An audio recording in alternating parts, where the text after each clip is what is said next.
സംസ്ഥാനത്ത് 9 ജില്ലകളിലാണ് yellow alert ഉള്ളത്. ശ്രദ്ധിക്കണം, 9 ജില്ലകളിൽ. അത് ഇടുക്കി, എറണാകുളം, തൃശൂർ, കണ്ണൂർ, കാസർഗോഡ്, തിരുവനന്തപുരം, കൊല്ലം, ആലപ്പുഴ, കോട്ടയം ജില്ലകളിലാണ് നിലവിൽ മഴ മുന്നറിയിപ്പ് ഉള്ളത്.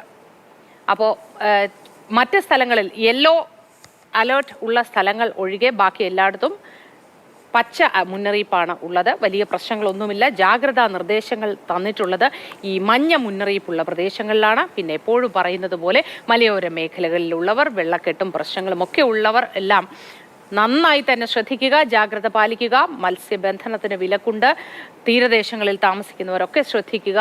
തീരദേശ പ്രദേശങ്ങളിലൊക്കെയും ഈ കടൽക്ഷോഭത്തിൻ്റെ എടവനക്കാടൊക്കെ ഉള്ളതുപോലെ കടൽക്ഷോഭത്തിൻ്റെ പ്രശ്നങ്ങളൊക്കെ ഉള്ളതുകൊണ്ടും ജാഗ്രത പാലിക്കുക. അപ്പോൾ വിവിധ ജില്ലകളിലൊക്കെ മഴ മുന്നറിയിപ്പുകൾ ഇങ്ങനെയൊക്കെയാണ്. നിങ്ങളുടെയൊക്കെ ജില്ലകളിൽ മഴ മുന്നറിയിപ്പ് ഉണ്ട് എങ്കിൽ ശ്രദ്ധിക്കുക. പിന്നെ അവധി, അത് കോട്ടയം ജില്ലയ്ക്കും ആലപ്പുഴ ജില്ലയുടെ ചില പ്രദേശങ്ങൾക്കും മാത്രമാണ്